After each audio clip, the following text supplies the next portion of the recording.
একে একে পদত্যাগ করছেন আওয়ামী লীগের নেতাকর্মীগণ, বিএনপিতে ঢুকে যাচ্ছেন সবাই।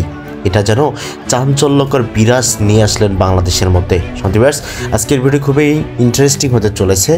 ডক্টর ইউনূস এবার দেশ ছেড়ে পালাবে যদি বিএনপির এরকম সমর্থন বাড়তে থাকে। আজকে সকালে পত্রিকায় দেখলাম ইউনূস সাহেব আজকে সকালে বলেছেন যে আগামী ডিসেম্বর কিংবা জানুয়ারি নাগাদ বাংলাদেশের নির্বাচন অনুষ্ঠিত হবে। আমার তরফ থেকে, আপনাদের তরফ থেকে ইউনূস সাহেবকে একটি ধন্যবাদ। ক্ষমতায় থাকার শেষ চেষ্টা হিসেবে ভারতে পালানোর আগে শেখ হাসিনা 5 আগস্ট সকালে সে দেশের জাতীয় নিরাপত্তা উপদেষ্টা অজিত দোভালকে ফোন করে ঢাকার উপর দিল্লির হস্তক্ষেপ চেয়েছিলেন। দিল্লির সহায়তা চাওয়ার আগে তিনি দেশে সামরিক শাসন কিংবা জরুরি অবস্থা জারির চেষ্টা করে ব্যর্থ হন। তো চায়নার সঙ্গে আমাদের সম্পর্ক কি আগের মতন আছে না আরো উষ্ণতার দিকে যাচ্ছে? চায়না ইন্ডিয়ার যে রাইভেলরি, একটা কম্পিটিশন আছে, ওটা আমাদের প্রভাবিত করছে। আরেকটা চিন্তা মাথার মধ্যে ঘুরে, সেটা হলো যে এই যে আমেরিকার যে চায়নার সঙ্গে যে বৈরী ভাবটা এবং ট্রাম্পের যেটা নীতি, তো এখন শেখ হাসিনাকে যেমন বাধ্য করেছে দেশ থেকে পালাতে, ঠিক ডক্টর ইউনূসকেও বাধ্য করাবে এই দেশ থেকে পালাতে। ডক্টর ইউনূস পাচ্ছে না, হিমশিম খাচ্ছে বাংলাদেশকে চালাতে। কেন এই কথাগুলো বলবো? এই কথাগুলো আমার নয়, টোটালি সোশ্যাল মিডিয়াতে আমরা দেখা কিছু কমেন্ট এবং মানুষের বর্তমান সময়ের প্রতিক্রিয়ায় বলছে এই কথা। ডক্টর ইউনূস কোনোভাবেই পাচ্ছে না ঠেকাতে, বাংলাদেশের বিভিন্ন সিন্ডিকেট দমাতে পারছে না। এবং তারা বলছেন যে আসলে আগে আওয়ামী লীগ এরকম নিপীড়ন, নির্যাতন এবং ধান্দাবাজি করতো, আর সেম জায়গায় যেন হাত বদল হয়ে এখন বিএনপি করছে। এখন অনেকে বলছেন না, এখন অনেকেই বলছেন ডক্টর ইউনূস নয়, আগের জন্য শেখ হাসিনাই ভালো ছিলেন। সন্ধিবাস, এখন কিন্তু বিএনপির সকল নেতারা খুব তাড়াতাড়ি নির্বাচন চাচ্ছেন এবং নির্বাচনে তারা কিভাবে তাড়াতাড়ি এগিয়ে যাওয়া যায় এজন্য উঠে পড়ে লাগছেন। তারা চিন্তা করতেছেন যেভাবেই হোক দেশে একটা নির্বাচন আনা হোক এবং বিএনপি সে জায়গায় চলে যাক এবং আগের মতো আওয়ামী লীগের যে স্বৈরশাসন ছিল সেটা তারা প্রতিষ্ঠা করবে, এরকমটাই বলছেন সাধারণ জনতা এবং নেটিজনরা। সন্ধিবাস, এই ব্যাপারটি কতটুকু গুরুত্বপূর্ণ এবং দেখুন আজকের ভিডিওটি দেখুন তারা কিভাবে হন্যি হয়ে গেছেন আসলে এই বাংলাদেশের মধ্যে, মানে কবে তারা সরকারে চলে যাবে। এতদিন তো না খেয়েছিলেন, ক্ষুধার্ত, এই ক্ষুধার্ত বা কবে খেতে পারবে, এর জন্যই যেন এরকম একটি ঘটনা ঘটতেছে। চলুন আমার সরাসরি আন্দালিব রহমান পার্থ থেকে শুরু করে সবার বক্তব্যগুলো শুনবো এবং ডক্টর ইউনূসের যে অবস্থা খারাপ রয়েছে পুরো ভিডিওটি দেখলে আপনারা বুঝতে পারবেন। চলুন আমার সেই ভিডিওটি দেখি এবং ডক্টর ইউনূসকে কিভাবে দেখুন বিপদে ফেলে তারা আসলে এই বুদ্ধিটা করতেছে, আপনারা ভিডিওটি দেখলে বুঝতে পারবেন। চলুন ভিডিও। চায়নার সঙ্গে আমাদের সম্পর্ক কি আগের মতন আছে না আরো উষ্ণতার দিকে যাচ্ছে? চায়না ইন্ডিয়ার যে রাইভেলরি, একটা কম্পিটিশন আছে, তো ওটা আমাদের প্রভাবিত করছে। আরেকটা চিন্তা মাথার মধ্যে ঘুরে, সেটা হলো যে এই যে আপনার আমেরিকার যে চায়নার সঙ্গে যে বৈরী ভাবটা এবং ট্রাম্পের তো এটা তার নীতি, তো এখন এই যে ইন্দো প্যাসিফিক জিনিসটা চারা দিয়ে আরো উঠতে পারে, তো সেখানে একটা ধারণা যে বাংলাদেশকে নিয়ে টানাটানি হতে পারে। তো এবং আমরা ইন্দো প্যাসিফিকে যাই আবার এটা, তো ওখানে কি আপনার কোনো? আমি বলছি যে তুমি বলছি আমরা টানাটানিতে পড়ে যাবো। আমি তো টানাটানি দেখি না, উই ক্যান বি ইনফ্লুয়েন্সার। দুই প্রতিবেশীর মধ্যে একটা গোলমাল চলতেছে, আমরা বলছি ভাই থামো, কি করছো তোমরা? Why don't you play that role? তাদের মধ্যে ভুল বোঝাবুঝি হলে ভুল বোঝাবুঝি, আমরা এরও বন্ধু আমরা কেউ তো আমরা দূরত্বে নেই, দুই পক্ষকে আমরা বুঝাই। Absolutely, why not? We play the role. We are a small country for them and we can play a role. আমরা সেই রোল প্লে করবো না কেন? আমরা কারো অপরাধ করার জন্য আসিনি, আমরা শান্তি চাচ্ছি, তুমিও শান্তি চাচ্ছ, সবাই শান্তি চাচ্ছে, কাছে লেটস প্লে দ্যাট রোল। এবং আমরা করছি বলে ওরা ভয়ও পাবে না। এত ছোট্ট দেশ, তার কিছুই নেই, সে এত কথাবার্তা বলে মাঝে মাঝে হাসবে, কি করে করুক, কিন্তু আমরা কথাটা বলে যাবো। চায়না এবং আমেরিকার সম্পর্কটা খারাপের দিকে যাওয়া ঠিক না তো। কেউ কোনো দেশে খারাপের দিকে যাবে কেন? বন্ধুত্ব হবে। ভারত আর চায়না সম্বন্ধে একটা লেখা লিখেছিলাম, তোমার মনে আছেন? Growing up with two giants. বহুকাল আগে না, এটা ডেইলি স্টারের 15th অ্যানিভার্সারি, তো তোমার তো মনে আছে, তখন বলছি growing up between two giants. জি, আমরা তাদেরকে অস্বীকার করতেছি না, তাদের মধ্যে আমাদের একটা সুযোগ, তো এটা তো এখনো তাই, এখনো আমাদের সুযোগ, সবার জন্য সুযোগ। ভারতও বন্ধু, চায়নাও বন্ধু, ইউএসও বন্ধু, আমরা কেন দুশ্মন সৃষ্টি করতে যাব? আমরা কারো অনিষ্ট চাচ্ছি না তো। তো চায়নার সঙ্গে আমাদের সম্পর্ক কি আগের মতন আছে না আরো উষ্ণতার দিকে যাচ্ছে? তারা তো উৎসাহ সহকারে আমাদের দিকে এসছে, আমরা যখন নতুন সরকার গঠন করলাম, আমরা এখানে তো তার অ্যাম্বাসেডার আসলো, অ্যাম্বাসেডার চাইনিজ অ্যাম্বাসেডার জোবরা দেখতে চলে গেল। হ্যাঁ, সে পুরো দিন জোবরাতে কাটিয়েছে। আমি তো তোমার এই খেয়াল হলো কেন? বলে আমার হেডকোয়ার্টার থেকে নির্দেশ দিয়েছে।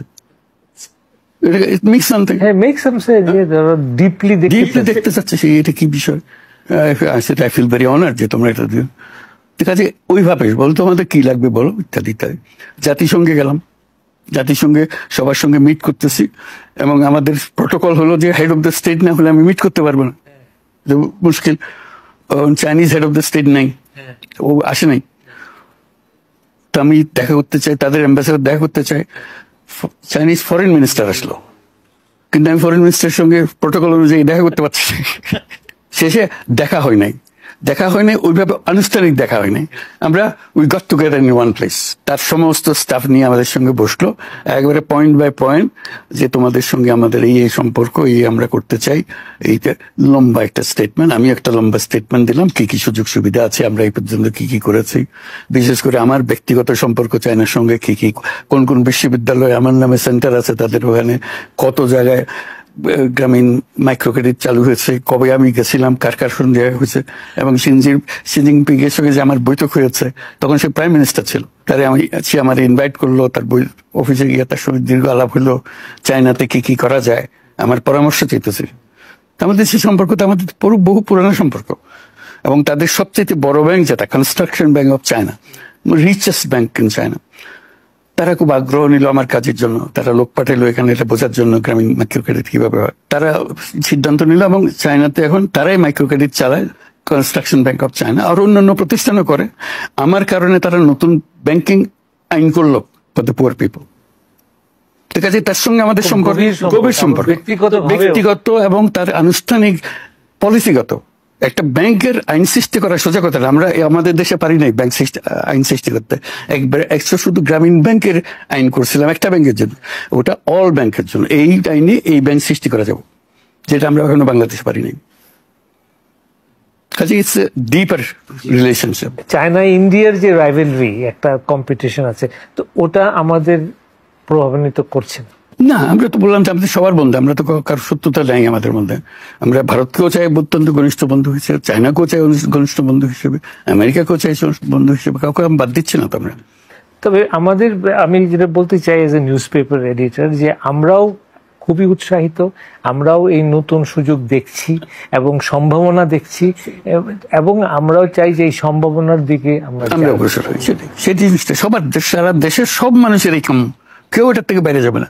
আমরা সেটাকে স্থায়ী করার জন্য, কাঠামোর মধ্যে ঢোকানোর জন্য ওই সংস্কারের কথাটা বলতেছি। কারণ তা না হলে নির্বাচন একটা দিয়ে গেলাম, আবার পুরানো খেলা শুরু হয়ে গেল। এইটার থেকে যেন আমরা মুক্তি পাই, কারণ ওটার থেকে মুক্তি না পেলে এই জিনিস আমাদের কপালের থেকে যাবে। আমরা দেখতেছি যে প্রায় বেশ কিছু সাংবাদিকদের বিরুদ্ধে হত্যা মামলা দেওয়া হয়েছে, যার সঙ্গে কোনো সম্পৃক্ততা আমরা খুঁজে পাচ্ছি না। আরেকটা এই কয়েকদিন আগে 150 জন সাংবাদিকদের অ্যাক্রেডিটেশন কার্ড বাতিল করে দিল, একটা আরবিট্রারি একটা ডিসিশন। তো এগুলো তো একটা বিরূপ একটা ইমপ্রেশন ক্রিয়েট করছে এগেইনস্ট ইন্ডিপেন্ডেন্ট জার্নালিস্ট। তাড়াহুড়া করে কাজ করলে যা হয় সেটা হচ্ছে, এটা হলো পুরান আইন, তারা অ্যারেস্ট করতে যাবে, পুরান আইন দিয়ে অ্যারেস্ট করে হচ্ছে। কি হচ্ছে, হত্যা মামলাতে দিয়ে দাও, হত্যা মামলা দিয়ে দিচ্ছে। এইটা পরে আমরা ঠিক করবো কি মামলাটা কি দেবো, এইভাবে আগে হত্যা মামলা দিয়ে আটক তো করো প্রথম। আমি এটা আইন হলো, আমাদের এটা আইন হলো না তো, কাজে আমরা ওটা থামাইছি, যেটা এখন আর হয় না, ওই প্রথম দিকে। কিন্তু যাদের হয়েছে তারা তো এখন বিব্রত অবস্থায়, না বিব্রত অবস্থায়, তাতে অ্যারেস্ট করে ঢুকাই ফেলেনি কাউকে। না, বাস্তবতা হলো যে ওরা অফিসে যাইতে পারে না, তাদের ছেলে পেলেরা পরীক্ষা দিতে যাইতে পারে না, বিকজ একটা আতঙ্কে আছে যে ফুট করে অ্যারেস্ট করে নিয়ে যাবে কিনা। তো সেই জিনিসটা আরেকটু যদি পরিষ্কার করা যায়, বিকজ বিশ্বে কিন্তু এটা নিয়ে সমালোচনা হচ্ছে, বাংলাদেশে। আর এই অ্যাক্রেডিটেশন কার্ডের ব্যাপারে কোনো বলার, অ্যাক্রেডিটেশনটা হলো আমার যেটা বোঝানো হয়েছে সেক্রেটারিয়েটে ঢোকার জন্য, সাংবাদিকতার জন্য না।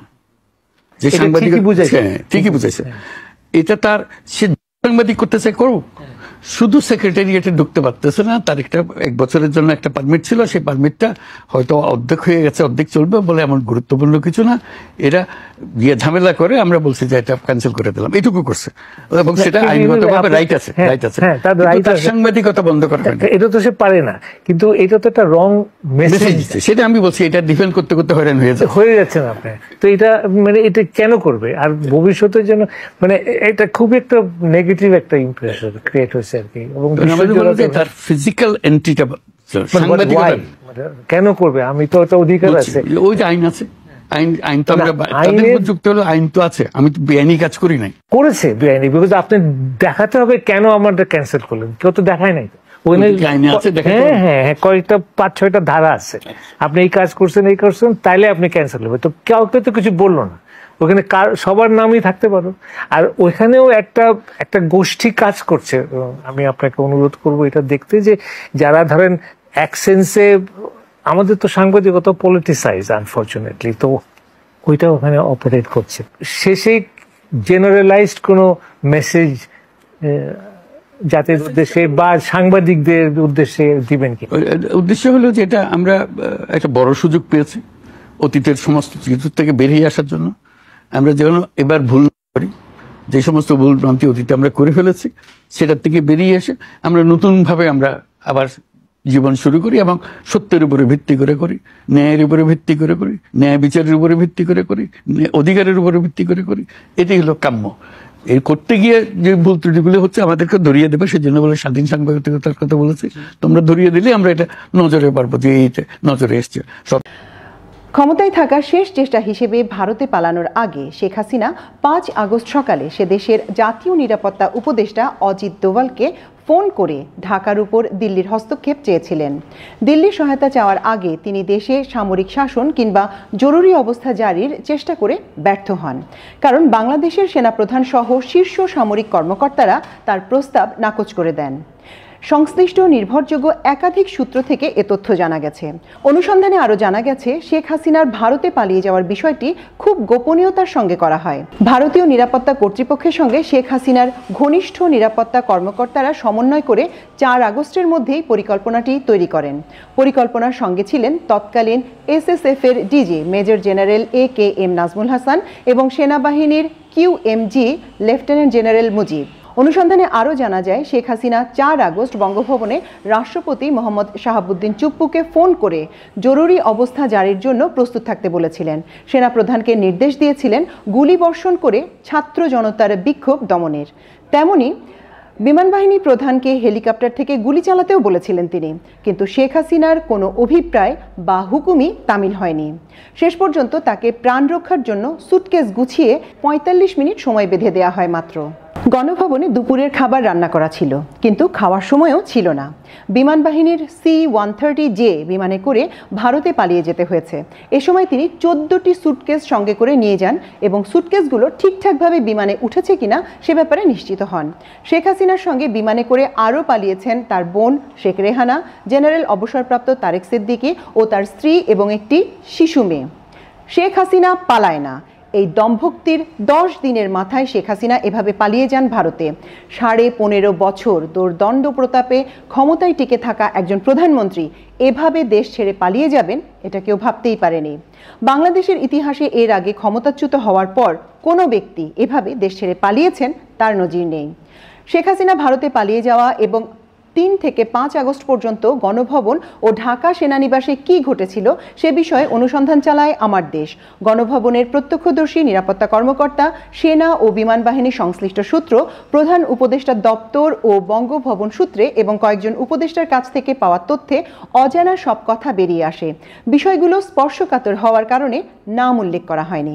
অনুসন্ধানে আরও জানা গেছে, ভারতের নিরাপত্তা উপদেষ্টা অজিত দোভালের সঙ্গে শেখ হাসিনার অন্তত 2 বার কথা হয়। দোভাল অন্যান্য কর্মকর্তার সঙ্গেও কথা বলেন এবং শেখ হাসিনার নিরাপত্তা নিশ্চিত করার তাগিদ দেন।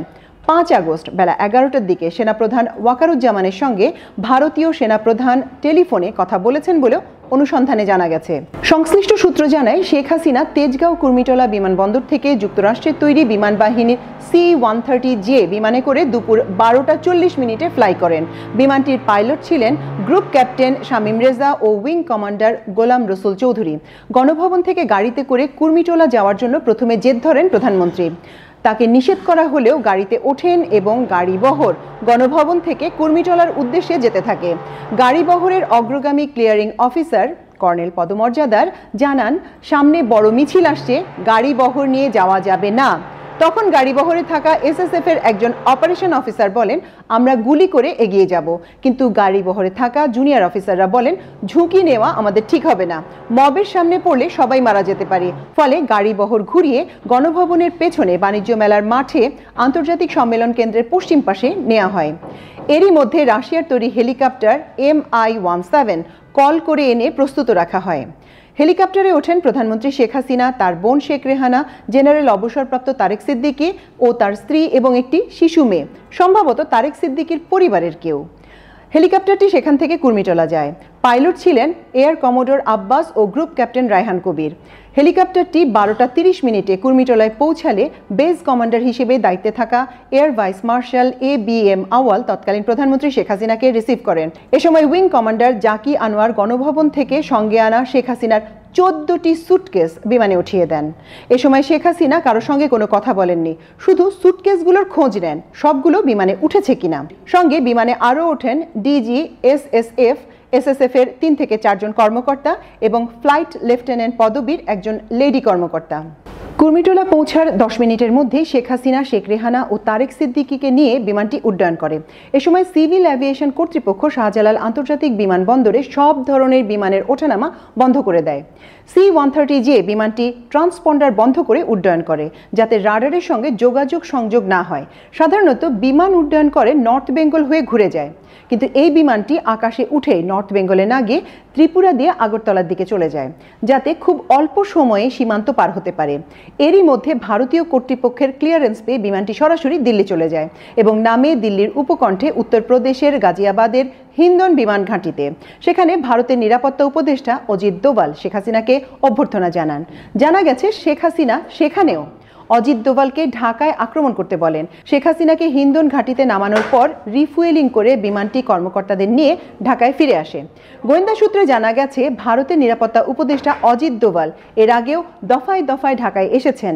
বিশেষ বিমানে করে তিনি আসতেন, গণভবনে যেতেন, কিন্তু তার আসা যাওয়ার কথা গোপন রাখা হতো। নির্ভরযোগ্য সূত্রগুলো থেকে আমার দেশ নিশ্চিত হয়েছে যে শেখ হাসিনার সঙ্গে ঘনিষ্ঠ তৎকালীন SSF এর DG major general AKM Nazmul Hasan এবং সেনাবাহিনীর QM জেনারেল মুজিব হাসিনার পালানোর পরিকল্পনা করেন। জেনারেল অবসরপ্রাপ্ত তারেক সিদ্দিকী এ ব্যাপারে ভারতের নিরাপত্তা উপদেষ্টা অজিত দোভালের প্রয়োজনীয় গাইডলাইন নেন। শেখ হাসিনা বাংলাদেশের কোনো বিমানে করে যেতে চাচ্ছিলেন না, তিনি ভারত থেকে বিমান এনে যেতে চেয়েছিলেন, কিন্তু সে দেশের কর্তৃপক্ষ থেকে জানানো হয় ভারত বিমান পাঠাতে পারবে না, এটা করা হলে আন্তর্জাতিক ক্রাইসিস সৃষ্টি হবে।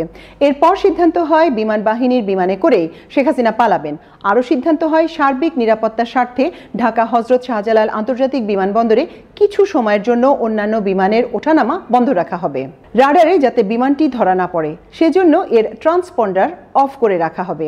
এছাড়া বিমানটি ফ্লাই করার আগে যাতে খবরটি লিক হয়ে না যায় এবং শেখ হাসিনার গতিবিধি যাতে সামাজিক যোগাযোগ মাধ্যমে ছড়িয়ে না পড়ে সেজন্য আগে থেকে ইন্টারনেটও বন্ধ রাখা হয়। ওই দিন সকাল 9:30 থেকে ইন্টারনেট বন্ধ রাখা হয়।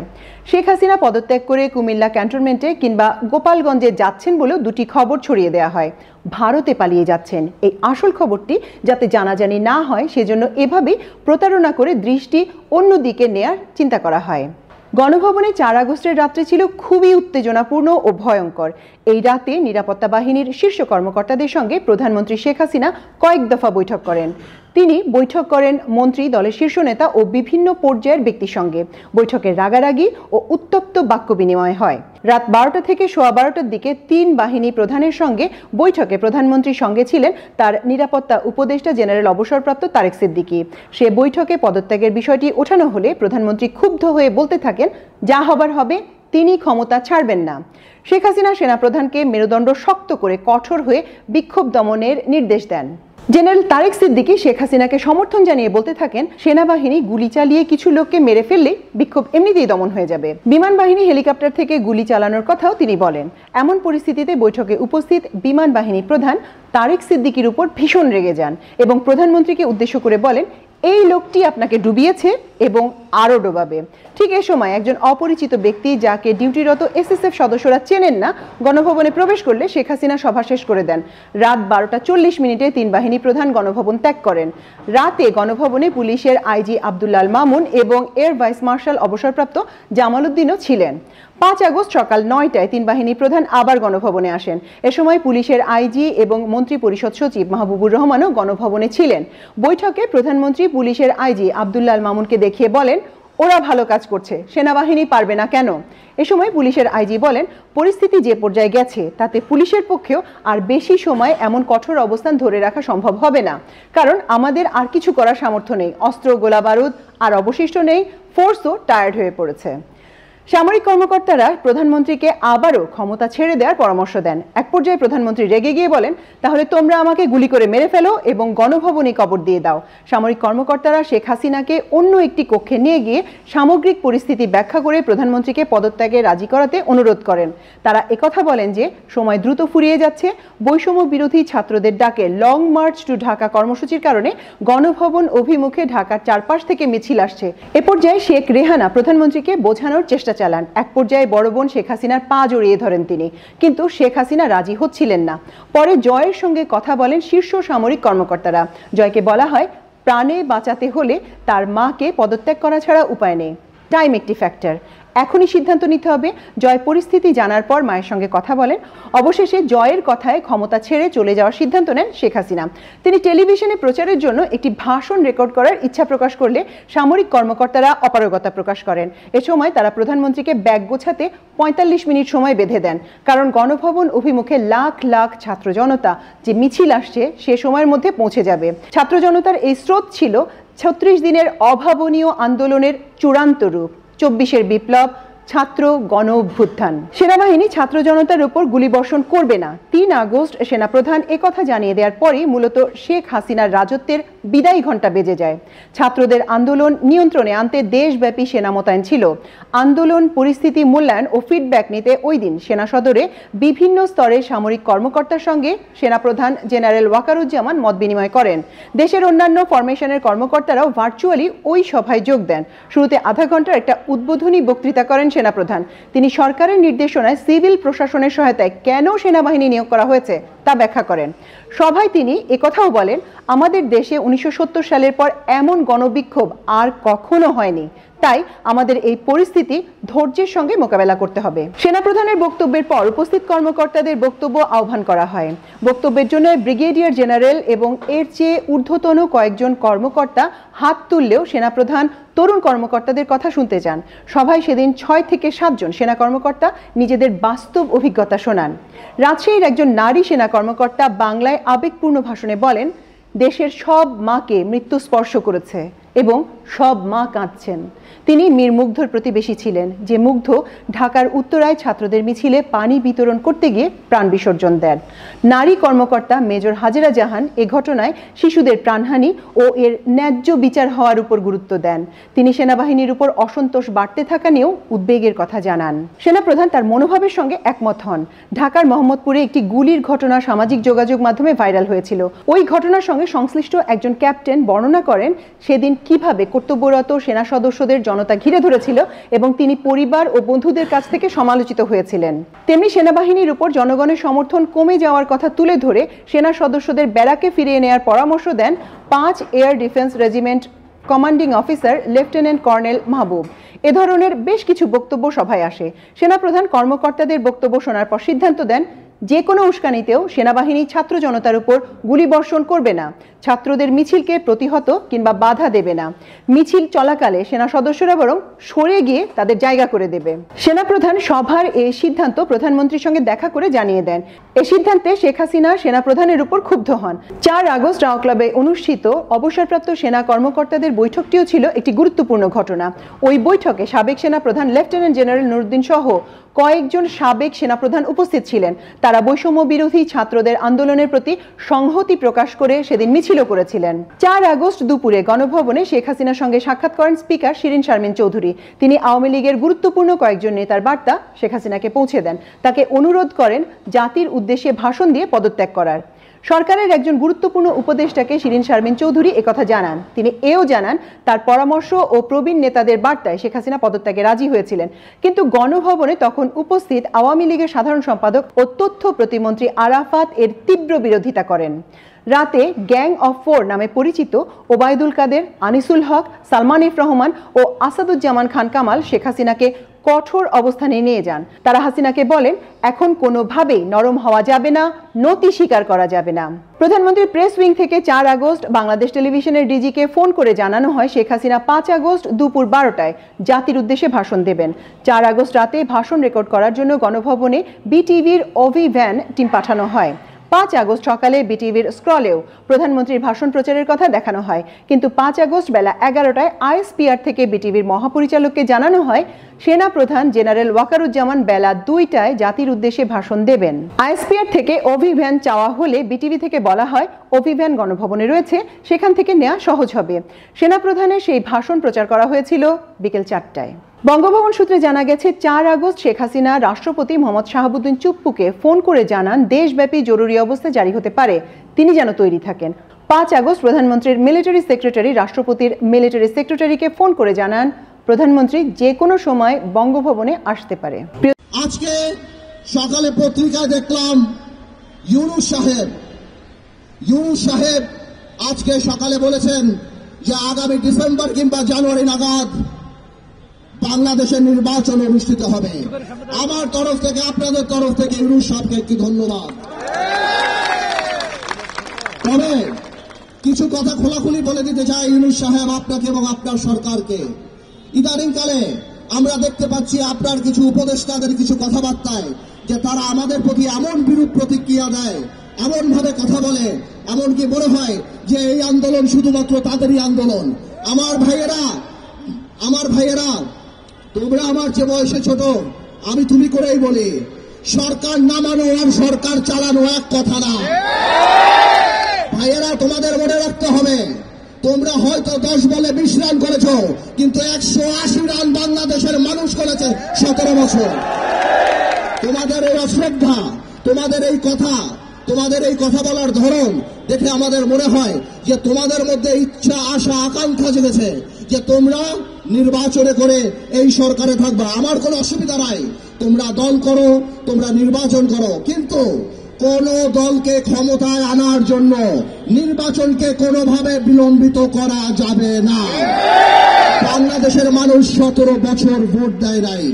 আমরা জনগণের কথা বলি, তোমরা যদি কোনোভাবেও এই সরকারকে প্রভাবিত করার চেষ্টা করো নির্বাচন বিলম্বিত করার জন্য, তাহলে মনে রাখতে হবে যে তোমরা সাধারণ মানুষের বিরুদ্ধে অবস্থান করছো। আর সাধারণ মানুষের বিরুদ্ধে অবস্থান করলে আমার ভাইয়ের একটা কথা পরিষ্কার, শেখ হাসিনা বা আওয়ামী লীগ সরকারের কিন্তু 17 বছরে মাথা খারাপ হয়ে গেছে। তোমাদের মাথা খারাপ হতে 17 মিনিট সময় লাগবে না ভাই। আমরা তোমাদেরকে সহযোগিতা করতে চাই, আমরা উন্নয়নমুখী, আমরা সংস্কারমুখী একটা নির্বাচন চাই, যে নির্বাচনমুখী একটা সংস্কার চাই, যাতে করে মানুষ তার ভোট দিয়ে যেতে পারে। আমরা 17 বছর আওয়ামী দুঃশাসনের কথা ভুলি নাই। আমাদের এখনো মনে পড়ে 3টা ভোট কিভাবে তারা মানুষের গলায় পাড়া দিয়ে গণতন্ত্রকে হত্যা করে তারা সেখানে জেগে বসেছিল। ভাইয়েরা আমার, আরেকটা কথা না বললেই না, এই সরকার যেহেতু আজকের বক্তব্যের পর দৃশ্যমান বা প্রতীয়মান যে এই সরকার হয়তো আরো 1 বছর থাকবে, সরকারকে আমরা অনুরোধ করব আপনারা সাধারণ মানুষের কথা চিন্তা করেন। ইউনূস সাহেব, অর্থনীতি আর রাজনীতি এক জিনিস না। অর্থনীতিতে 2 আর 2 4 হয়, রাজনীতিতে 2 আর 2 22 হয়। ইউনূস সাহেব, আপনি আপনার উপদেশটা একবার বাজারে যেয়ে দেখেন, সাধারণ মানুষের নাবিশ্বাস উঠে গিয়েছে। জিনিসপত্রের যে দাম, মানুষ বাবা সন্তানদের সাথে ভাত খেতে লজ্জা পায়, বাজারে গেলে মানুষ লজ্জা পায়। ইউনূস সাহেব, আমি বারবার বলেছিলাম আপনাকে জনসম্পৃক্ত কিছু উপদেষ্টা রাখুন। আজকে এখানে যারা বসা কেউ বাণিজ্য মন্ত্রীর নামও বলতে পারে না। ইউনূস সাহেব, এভাবে করে আপনি হয়তো থাকতে পারেন, কিন্তু আপনার কিন্তু মানুষের কিন্তু ক্ষোভ আপনার উপরে বেড়ে যাবে। আজকে ব্যবসায়ীদের সাথে কথা বলেন, ব্যবসায়ীরা গোপনে আমাদেরকে বলে তাদের অবস্থা এত খারাপ, তাদের ব্যবসা বাণিজ্য হচ্ছে না।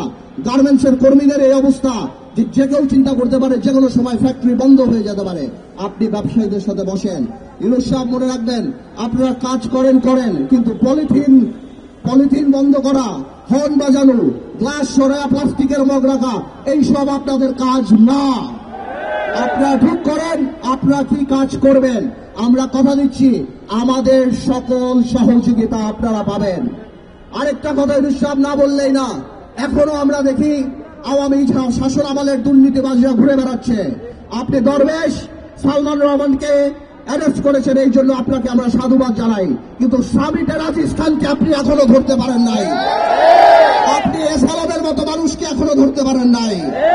আমরা শুনি তারা নাকি বীর দল করে বিদেশে ঘুরে বেড়ায়। আপনি এখানে আসছেন, সারা বাংলাদেশে সারা পৃথিবীতে 8-10টা মানুষ থাকলেও আপনার প্রোফাইল সবচেয়ে বড়। আপনি সেটা ব্যবহার করেন, তাদেরকে দেশে নিয়ে আসেন। বাংলাদেশের মানুষ দেখতে চায় এই অর্থনৈতিক রাষ্ট্রদ্রোহিতা যাদের, তাদের বাংলাদেশের মাটিতে ফাঁসি হচ্ছে। যারা বাংলাদেশের মানুষের লক্ষ কোটি টাকা চুরি করে বিদেশে পাচার করছে, আর এই দেশের মানুষ ব্যাংকে টাকা উঠাতে পারবে নাকি সেই নিয়ে চিন্তিত থাকে, তাদের বিচার করতে হবে। এখনো যারা পালিয়ে গিয়েছে, ইউনূস সাহেব, আমি জিজ্ঞেস করতে চাই, কেন তাদের সম্পত্তি আপনি ক্রয় করছেন না? কেন তাদের এখানকার যে স্থাবর সম্পত্তি সেগুলি আপনারা নিয়ে যাচ্ছেন না? প্রিয় ভাইয়েরা বোনেরা, আমি কথা বললে আরো অনেক কিছু বলতে পারি, তবে আমি কথা এতটুকুই বলতে চাই, আমরা চাই ইউনূস সরকার সফল হোক। আমরা চাই এই আন্দোলনে আমার যে ছাত্র ভাইয়েরা, ছাত্র বৈষম্য আন্দোলনের নেতারা যারা যে আত্মত্যাগ দিয়েছে, তাদের জন্য দুর্বলতা আমাদের হৃদয়ে আছে। আমরা চাই ভবিষ্যতে তারা যদি রাজনীতিতে আসে ভালো কিছু করে, কিন্তু ভাইয়েরা আমার, এখন জাতি গঠন প্রক্রিয়ায় থাকতে হবে। সবাই মিলে মিশে কাজ করতে হবে দেশকে এগিয়ে নেওয়ার জন্য।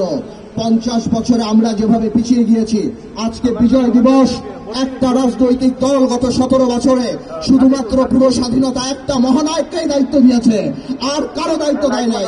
শহীদ রাষ্ট্রপতি জিয়াউর রহমান থেকে আরম্ভ করে, তাজউদ্দিন সাহেব থেকে আরম্ভ করে, অন্য কারো কোনো ক্রেডিট এই সরকার দেয় নাই। ইতিহাস জানতে হবে, আমাদের ইতিহাস নিয়ে কাজ করতে হবে, আমাদের বাংলাদেশ নিয়ে কাজ করতে হবে, আমাদের ভবিষ্যৎ প্রজন্ম নিয়ে কাজ করতে হবে। আগামীতে আমরা পজিটিভ বাংলাদেশ বানাতে চাই, আগামীতে আমরা সমৃদ্ধ বাংলাদেশ বানাতে চাই। আমাদের মাথায় রাখতে হবে 5 তারিখ, 5ই আগস্ট এবং 16ই ডিসেম্বরকে আমরা সিম্বল অফ ফ্রিডম হিসাবে নেব, হেট্রেড না। সেটা নিয়ে আমরা সামনের দিকে এগিয়ে যাব। দর্শক, নির্বাচন না দিলে কিন্তু ভয়ঙ্কর রকমের আন্দোলন এবং বিভিন্ন ধরনের অবস্থা খারাপ করবেন এই বিএনপি। আপনি চিন্তা করেন, ডক্টর ইউনূস যতদিন পর্যন্ত নির্বাচন দিচ্ছে না, অতদিন পর্যন্ত তারা সরকারে যেতে পারছে না, সরকারের বিভিন্ন জায়গায় সিন্ডিকেট গুলো করতে পারছে না। এটাই বলছে নেটিজনরা, বলছে এইগুলো যে আসলে তারা কিভাবে পারে ডক্টর ইউনূসকে সরিয়ে তারা বাংলাদেশের ক্ষমতায় যাবে, এটাই চাচ্ছে বিএনপি। সন্ধিবার্স, আসলে ডক্টর ইউনূসের কবে নাগাদ নির্বাচন বাংলাদেশের মধ্যে প্রতিষ্ঠা করলে এই দেশটা সুন্দরভাবে যাবে, এবং বাংলাদেশের মধ্যে রাজনৈতিক দল হিসেবে কোন দলটি আপনাকে মনে হয় যে আসলে ওই দলটি আসলে বাংলাদেশ একটা সুন্দর দেশ গঠিত হবে? হ্যাঁ, হতে পারে শেখ হাসিনা, যদি হয় সেটাও আমাদের কনভার্সে জানিয়ে দিন।